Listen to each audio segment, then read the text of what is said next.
سبيل الدموع سبيل مريح.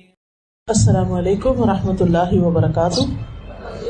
نحمده ونصلي على رسوله الكريم. اما بعد فاعوذ باللہ من الشیطان الرجیم. بسم اللہ الرحمن الرحیم. رب اشرح لي صدری ويسر لي امری واحلل عقدۃ من لسانی یفقهوا قولی. الحمد للہ عدد خلقہ وزنۃ عرشہ ومداد کلماتہ والحمد للہ قدر الاقدار وکتب الآجال وکبر اللیل علی النہار والحمد للہ علی افضالہ وواسع نعمائہ نحمدہ ونشکرہ ومن کل ذنب نستغفرہ.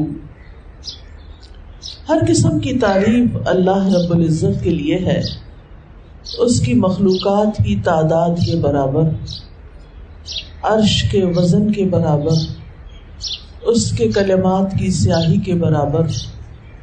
ہر قسم کی حمد اللہ کے لیے ہے جس نے تقدیریں مقرر کی، ہر چیز کی زندگی کی مدت کو لکھا، رات کو دن پر لپیٹا.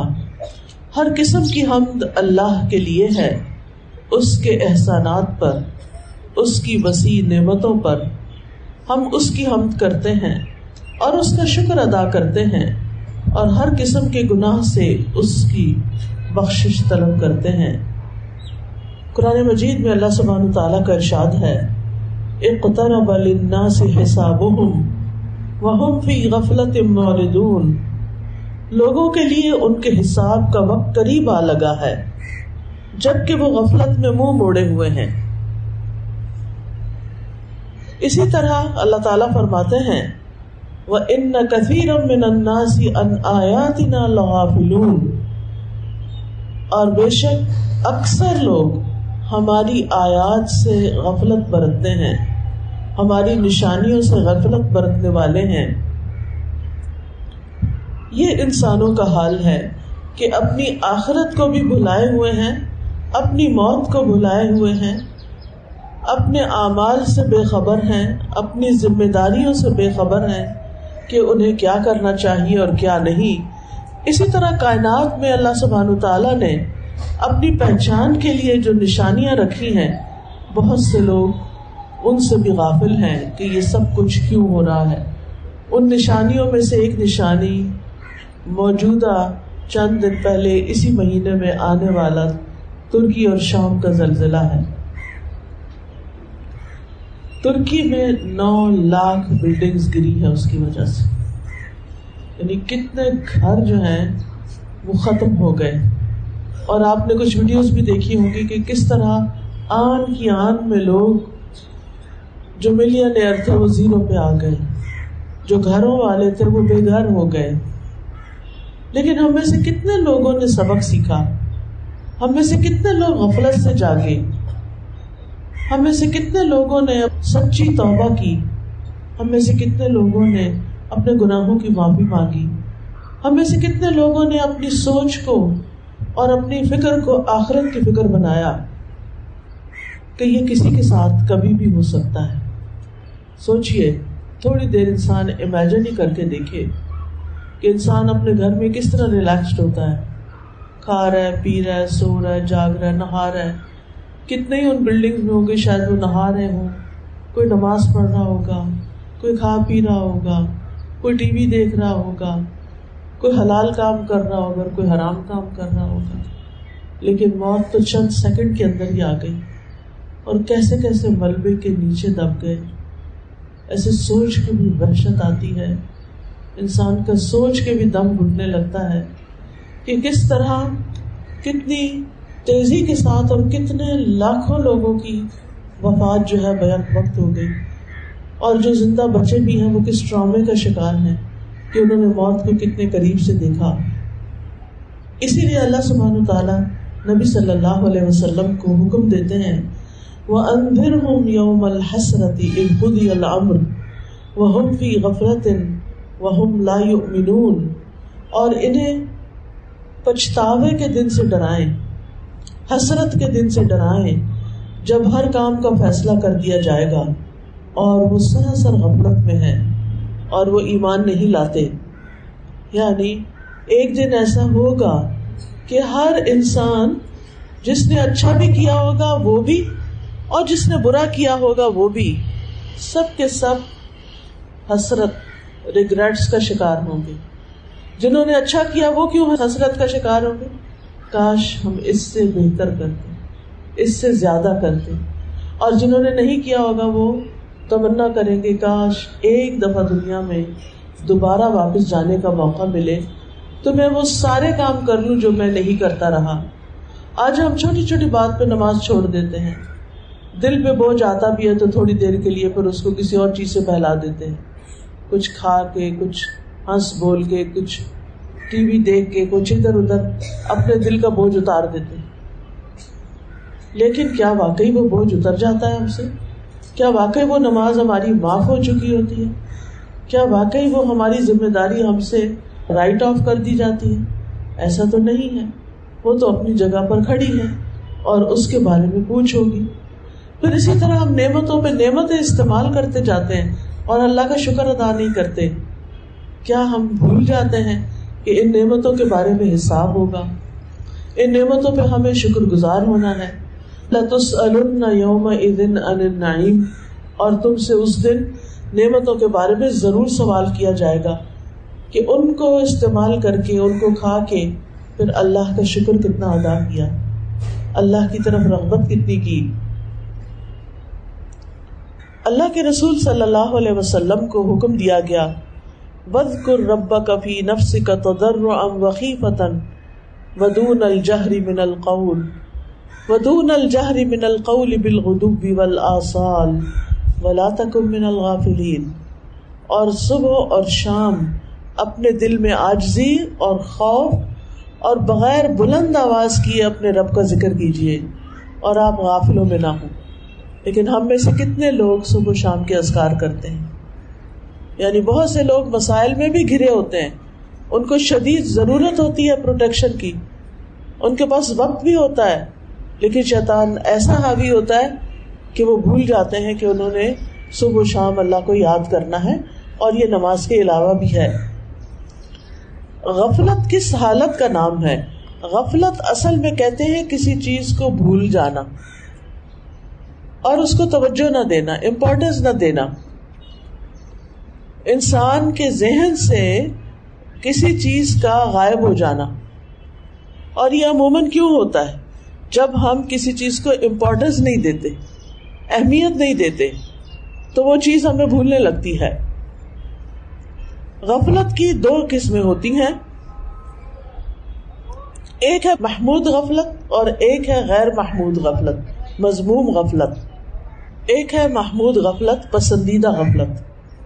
وہ کیا ہے کہ انسان اپنی ذات کے حقوق سے غافل ہو, دنیا سے اپنا حصہ لینے سے غافل ہو, یعنی اس کو اتنی امپورٹنس نہ دے, اور اس طرح وہ ان لوگوں کو معاف کر دیا کرے جو اس کا حق نہیں دیتے. کیونکہ ہر انسان کے ساتھ کچھ نہ کچھ ایسا تجربہ ہوتا ہے کہ کچھ لوگ اس پہ زیادتی کر رہے ہوتے ہیں, اس کا حق مار رہے ہوتے ہیں. تو ایسے میں انسان اگر ان سے اس بات کو چھوڑ دیتا ہے, جھگڑا نہیں ڈالتا, معاف کر دیتا ہے, جانے دیتا ہے اس بات کو, تو یہ پسندیدہ ہے. یعنی سوال یہ پیدا ہوتا ہے نا کہ اللہ تعالیٰ نے غفلت بنائی کیوں, یعنی یہ انسان کو دی کیوں؟ وہ اس لیے نہیں دی تھی کہ ہم فرائض سے غافل ہو جائیں, وہ اس لیے دی تھی کہ ہم اپنی ان باتوں کو جنہیں ہم لے کے سوچے جاتے. اور مذموم غفلت کیا ہوتی ہے؟ اللہ کے ذکر سے غافل ہونا, اللہ تعالیٰ کے احکامات سے غافل ہونا, اللہ تعالیٰ کے اوامر و نواہی سے غافل ہونا, آخرت سے غافل ہونا. یہ ناپسندیدہ ہے. اچھا, اب ہم دیکھیں کہ ایک بھولنا پسندیدہ ہے اور ایک چیز کو بھولنا ناپسندیدہ ہے. ہم کس چیز کو نہیں بھولتے؟ ہم کیا نہیں بھلاتے؟ لوگوں کے رویے, لوگوں کی باتیں, لوگوں کی زیادتیاں, لوگوں کی بد اخلاقیاں, یہ نہیں ہم بھولتے. نتیجہ کیا ہوتا ہے؟ جو لوگ ان باتوں کو پلے سے باندھ کے رکھتے ہیں وہ پھر کیا بھول جاتے ہیں؟ اور اللہ کا ذکر بھول جاتے ہیں. آج میری ایک خاتون سے ملاقات ہوئی، کافی ان کے بھی قریبی کچھ رشتہ دار دنیا سے چلے گئے اور کافی دکھ اور تکلیف میں تھی. تو وہ خود ہی اپنا حال بیان کرنے لگی کہ مجھے بہت ساری چیزیں بھولتی جا رہی ہیں، اور اس میں سے جیسے اذکار ہوتے ہیں، قرآن ہوتا ہے، یا اور جن چیزوں کو ہمیں یاد رکھنا چاہیے بڑی مشکل سے ہم نے یاد کیا ہوتا ہے. وجہ کیا تھی؟ وجہ غم کی کثرت. اب آپ دیکھیے، ٹھیک ہے غم ہر ایک کو ہوتا ہے، لیکن ہمارے دین نے ہمیں اس کے بارے میں بھی اعتدال اختیار کرنے کو کہا ہے. وہ غم جو انسان کو اس کا اپنا آپ ہی بھلوا دے، اپنی ضروریات پوری کرنا بھلا دے، انسان اللہ کا ذکر ہی بھول جائے، اللہ کے احکامات ہی بھول جائے، تو پھر یہ تو ناپسندیدہ ہے. لوگوں میں سے مصیبت زدہ شخص کون ہے؟ یعنی کون شخص جو ہے وہ بدقسمت ہے یا واقعی مصیبت میں ہے؟ ابن الجوزی کہتے ہیں اشد الناس بلاء، لوگوں میں سب سے زیادہ آزمائش یا مصیبت میں وہ شخص ہے المحجوبون عن اللہ جل جلالہ، جو اپنے رب کے بارے میں غافل ہے، جس کے اور رب کے بیچ میں ایک حجاب ہے، دل پہ غفلت کا پردہ پڑا ہوا ہے. نماز پڑھتے ہیں، رب کو نہیں یاد کرتے، جیسے وہ منافق کی نماز ہے نا، لا یذکرون اللہ الا قلیلا، کہ وہ نماز میں اللہ کو بہت کم یاد کرتے ہیں. اسی طرح ابن الجوزی کہتے ہیں وَأَشَدُّ الْمَحْجُوبِينَ بَلَاءً الَّذِي لَا يَشْعُرُ بِأَنَّهُ مَحْجُوب، اس سے بھی بڑھ کر مصیبت زدہ شخص وہ ہے کہ جو یہ نہ سمجھے، یہ نہ جانے کہ اس کے اور اللہ کے بیچ میں حجاب ہے، وہ اللہ سے غافل ہے، وہ اللہ سے دور ہے. یعنی جس کو یہ احساس ہے کہ میرے اور اللہ کے بیچ میں دوری ہو گئی ہے، وہ تو کچھ کرے گا نا، ہاتھ پاؤں مارے گا، کچھ قرآن پڑھے گا، کچھ ذکر کرے گا، کچھ نماز پڑھے گا، کچھ روئے دھوئے گا، حتیٰ کہ اس کے دل کی کیفیت واپس لوٹ آئے گی. لیکن جس کو یہ احساس ہی نہیں کہ وہ اتنے بڑے خسارے میں ہے، وہ تو پھر ہمت بھی نہیں کرے گا، کچھ محنت بھی نہیں کرے گا، اس طرف سے سوچے گا بھی نہیں. تو جو شخص یہ نہیں سوچتا کہ وہ ایمان بڑھانے کا ضرورت مند ہے، یا اس کو اپنا ایمان بڑھانا چاہیے، یا اس کو یہ ضرورت محسوس نہیں ہوتی، اس کو احساس اور شعور نہیں ہوتا کہ اس کا اللہ تعالیٰ کے ساتھ اور گہرا تعلق ہونا چاہیے، اور جس کو یہ خیال نہیں آتا کہ وہ اللہ تعالیٰ کے آگے جب جھکتا ہے تو کس حال میں جھکتا ہے، اور جس کو یہ شعور نہیں کہ وہ محمد صلی اللہ علیہ وسلم کی لائی ہوئی تعلیمات سے غافل ہے، اور جس کو یہ شعور نہیں کہ اس کا دل مر چکا ہے اور وہ نفاق کی کیفیت میں آ چکا ہے اور اللہ نے اس کے دل پہ مہر لگا دی ہے، تو اس شخص سے بڑھ کے بدقسمت کوئی نہیں ہو سکتا. انسان خطا کا پتلا، انسان سے غلطی ہو جاتی، غلطی ہونا ایک چیز ہے، لیکن غلطی کے بعد توبہ کرنا، استغفار کرنا، اللہ کے آگے رونا، اپنی غلطی کو فوراً مان لینا، انسان کے حق میں ہوئی ہو تو سوری کر لینا، معافی مانگ لینا، اور اس کے اندر اپنے اندر کوئی آر محسوس نہیں کرنا، تو ایسی صورت میں انسان کے لیے بچنے کے چانسز ہیں.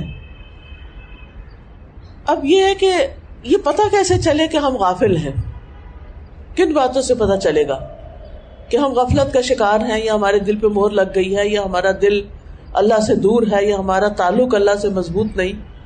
اس میں نمبر 1 اطاعت کے کاموں میں سستی آنا، نماز میں سستی، صدقات میں سستی، حقوق العباد میں سستی، ہر چیز سستی، پیچھے رہنا. دوسری چیز ہے گناہوں کو حقیر سمجھنا، غلط کام کرنا اور ان کو برا ہی نہ سمجھنا.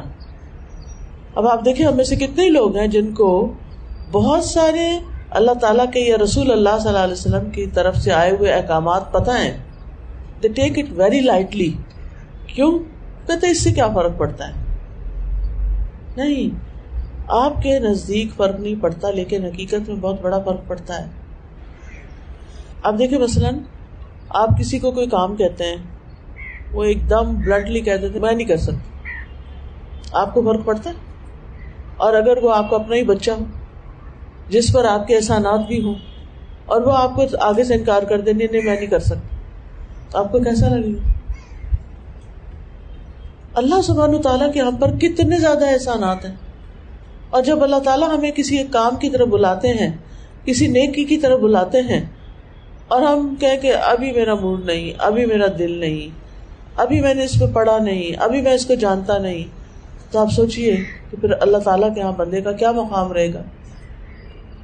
عبداللہ بن مسعود کہتے ہیں کہ مومن اپنے گناہوں کو ایسے محسوس کرتا ہے جیسے وہ کسی پہاڑ کے نیچے بیٹھا ہو، بوجھل، اور ڈرتا ہے کہ یہ پہاڑ اس کے اوپر نہ گر جائے، اور بدکار اپنے گناہوں کو مکھی کی طرح ہلکا سمجھتا ہے کہ وہ اس کے ناک کے پاس سے گزری اور اس نے اپنے ہاتھ کے اشارے سے اس کو اور دور بھگا دیا۔ یہ فرق ہے۔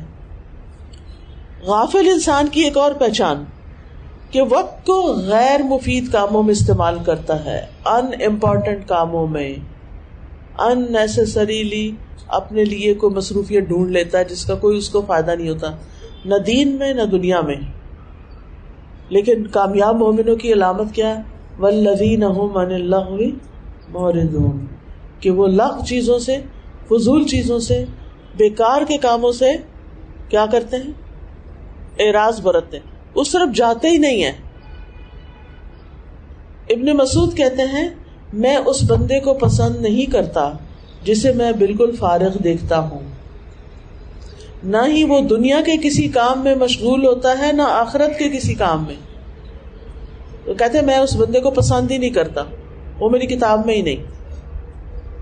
اگر وہ ہماری قوم کو دیکھ لیں تو کیا فتویٰ لگا کے جائیں ہم پر۔ آپ بازار سے گزرتے ہیں، دکانوں کے آگے لوگ بیٹھے ہیں، ٹھیک ہے وہ گاہک کا انتظار کر رہے ہیں، لیکن اس ٹائم کو بھی تو کسی اچھے کام میں استعمال کیا جا سکتا ہے، دکان کی حالت بہتر بنائی جا سکتی ہے، باہر کا حال بہتر بنایا جا سکتا ہے، لیکن ہمارے اوپر ایک سستی اور ایک غفلت چھائی ہوئی ہے۔ ہمیں احساس بھی نہیں کہ یہ کوڑا جس کو ہم گلیوں بازاروں میں پھینک دیتے ہیں یہ دوبارہ اڑ کے ہمارے ہی کھانے میں اور ہماری آنکھوں میں اور ہماری سانس کے ذریعے ہمارے ہی لنگز میں پہنچ جاتا ہے۔ آپ کو نہیں، میں نے تو بڑی دور اپنا پھینکا تھا، وہ آپ نے کہیں اور پھینکا اور کسی اور نے آپ کے دروازے پھینکا، بات تو ایک ہی ہوگی نا، اس کا کوڑا ہو یا آپ کا ہو۔ تو یہ چھوٹی چھوٹی چیزوں یعنی گندگی دیکھ کے ٹس سے مس نہ ہونا، ہلنا ہی نہ اور احساس ہی نہ ہونا، حالانکہ یہ طہارت نصف ایمان ہے۔ اسی طرح ابن مسعود کہتے ہیں آخری زمانے میں کچھ لوگ ایسے آئیں گے ان کے افضل اعمال یہ ہوں گے کہ آپس میں ایک دوسرے کو ملامت کرنا، ان کا نام سست لوگ رکھ دیا جائے گا، کرے کرائیں گے کچھ نہیں، صرف ایک دوسرے کو ملامت کرتے رہیں گے۔ پھر غفلت کی ایک اور وجہ صرف دنیا کا علم ہونا اور اسی کی فکر ہونا، نہ آخرت کا علم نہ آخرت کی فکر۔ اللہ تعالیٰ فرماتے ہیں فَأَعْرِضْ عَمَّنْ تَوَلَّى عَنْ ذِكْرِنَا وَلَمْ يُرِدْ إِلَّا الْحَيَاةَ الدُّنْيَا ذَلِكَ مَبْلَغُهُم مِّنَ الْعِلْمِ إِنَّ رَبَّكَ هُوَ أَعْلَمُ بِمَنْ ضَلَّ عَنْ سَبِيلِهِ وَهُوَ أَعْلَمُ بِمَنِ اهْتَدَىٰ۔ لہذا جو شخص ہمارے ذکر سے منہ موڑتا ہے آپ اس کی پرواہ نہ کیجیے، ایسا شخص دنیا کی زندگی کے سوا اور کچھ نہیں جانتا، بیچارہ لا علم آخرت سے، ان کے علم کی پرواز بس یہاں دنیا تک ہی ہے۔ بلا شبہ آپ کا رب خوب جانتا ہے کہ کون اس کی راہ سے گم ہو گئے اور کون ٹھیک رستے پہ چل رہا ہے۔ رب کے پاس تو سارا ہی علم ہے اور وہ خوب خبر لے لے گا۔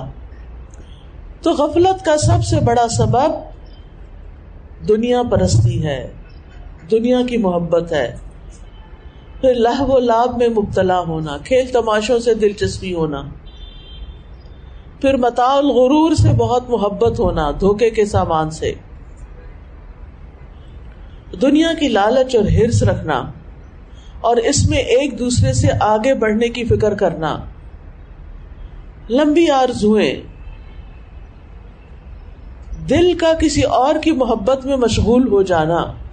ابن قیم کہتے ہیں سینے کی تنگی کے بڑے اسباب میں سے ایک سبب اللہ سبحانہ وتعالیٰ سے اعراض کرنا ہے اور اللہ کے سوا دل کا کسی اور سے وابستہ ہو جانا ہے، ذکر سے غافل ہو جانا اور اللہ کے سوا کسی اور سے محبت کرنا ہے۔ کیونکہ والذین آمنوا اشد حبا للہ، جو لوگ ایمان لائے وہ اللہ کی محبت میں سب سے زیادہ شدید ہوتے ہیں. پھر غفلت کا ایک سبب قرآن سے روگردانی، قرآن نہیں پڑھنا، قرآن سے کوئی تعلق نہیں. پھر اللہ کے ذکر کی مجلسوں سے دور ہونا. پھر گناہوں کی کثرت. پھر ایک اور بڑا اہم سبب ہے خواہشات کی پیروی کرنا، خواہشات کو اپنا امام بنا لینا.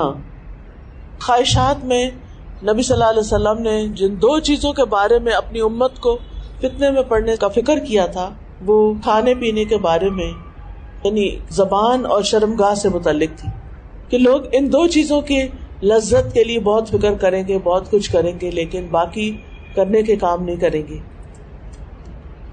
تو قرآن مجید میں آتا ہے وَمَنْ أَضَلُّ مِمَّنِ اتَّبَعَ هَوَاهُ بِغَيْرِ هُدًى مِّنَ اللَّهِ، اس سے زیادہ گمراہ کون ہو سکتا ہے جو اللہ کی ہدایت کو چھوڑ کر محض اپنی خواہش کے پیچھے لگا ہوا ہو.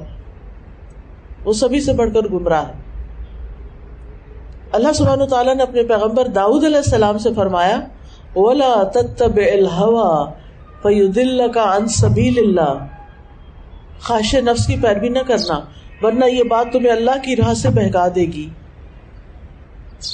رسول اللہ صلی اللہ علیہ وسلم نے فرمایا مجھے اپنی امت کے بارے میں صرف 3 چیزوں کا ڈر ہے: بخیلی جس کی اطاعت کی جائے، خواہش نفس جس کی پیروی کی جائے، اور گمراہ امام.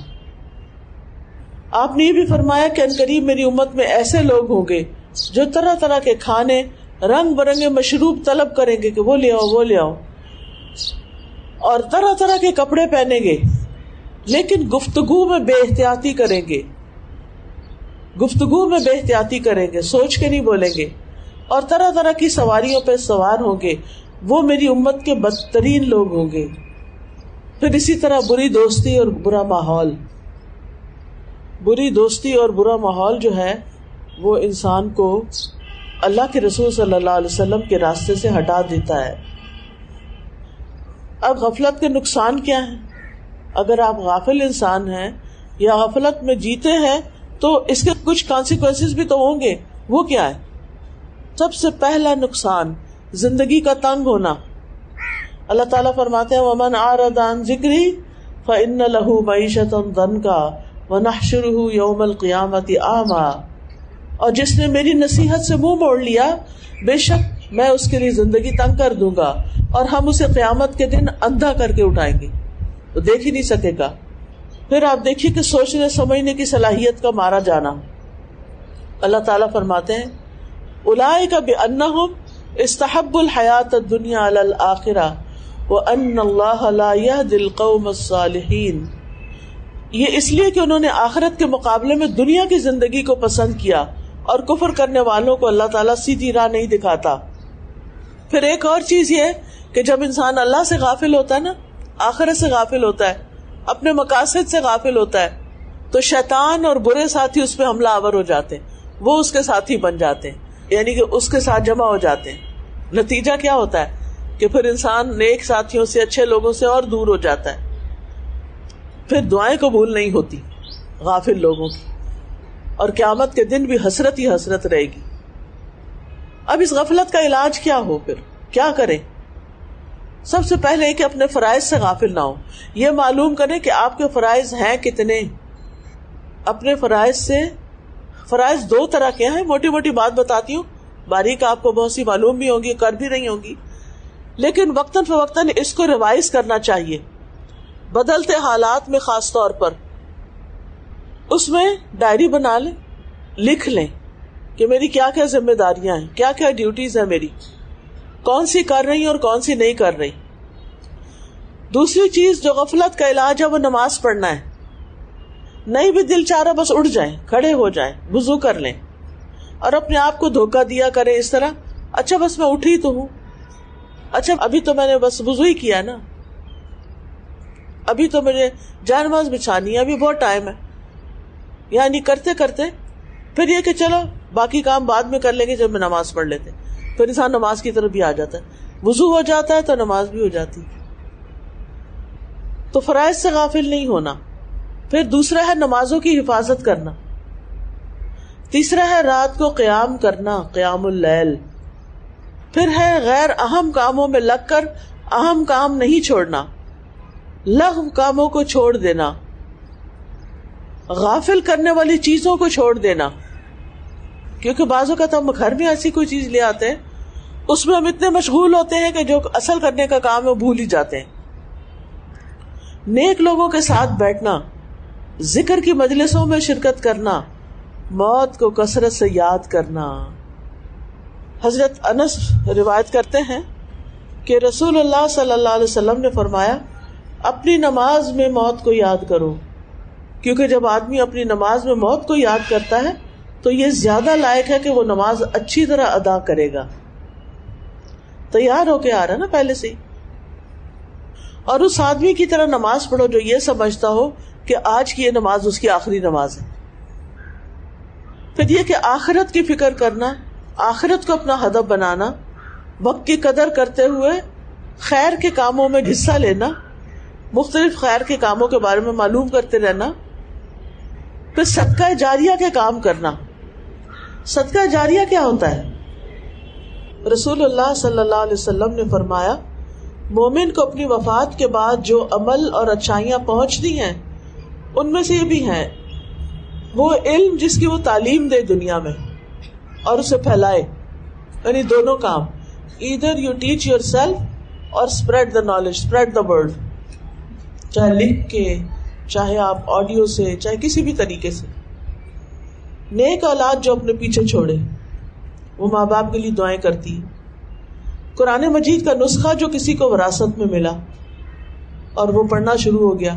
آپ کے ابا کا قرآن تھا، آپ نے پڑھنا شروع کیا، اب وہ تو فوت ہو چکے ہیں، لیکن جو آپ قرآن ان کے نسخے پہ پڑھ رہے ہیں اس کا ثواب ان کو جا رہا ہے.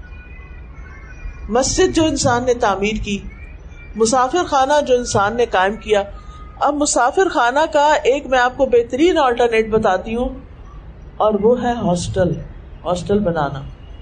اسٹوڈینٹس کے لیے اپنے گاؤں گوٹھوں وغیرہ سے نکل کے آ کے ہاسٹل میں رہ کے، کیونکہ وہ مسافر ہے نا، ان کا اپنا گھر جو کوئی نہیں ہے، تو ہاسٹل میں رہ کے آپ ان کو تعلیم دیتے ہیں اور خاص طور پہ دین کی تعلیم دیتے ہیں، تو یہ بہت بڑے ثواب جاریہ کا کام ہے.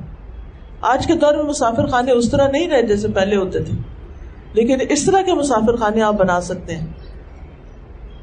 نہر جو اس نے جاری کی، صدقہ جو اس نے اپنی زندگی میں صحت کی حالت میں نکالا، ان سب کا ثواب اس کی موت کے بعد بھی اس کو ملتا رہتا ہے.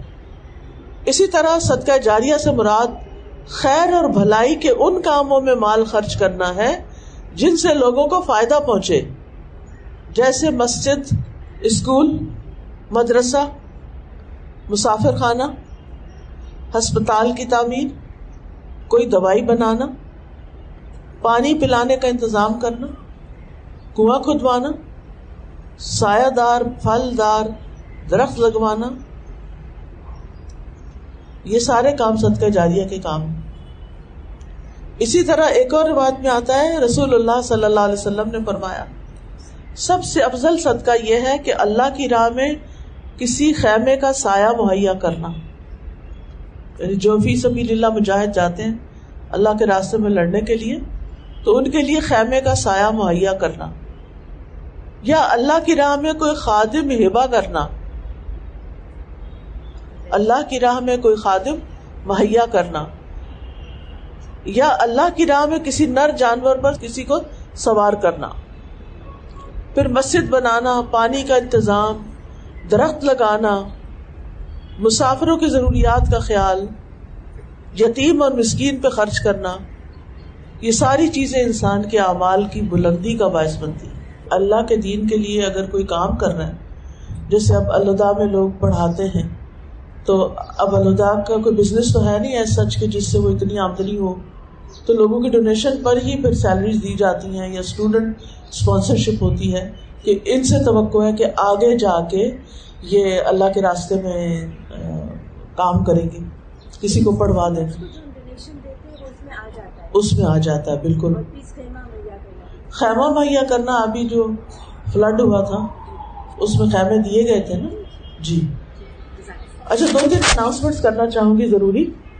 صدقہ جاریہ کے کاموں کی بات ہوئی تو الہدا کا رمضان راشن پروگرام شروع ہو رہا ہے، بلکہ شروع ہو چکا ہے، جس میں غریبوں کے گھروں تک راشن پہنچایا جاتا ہے.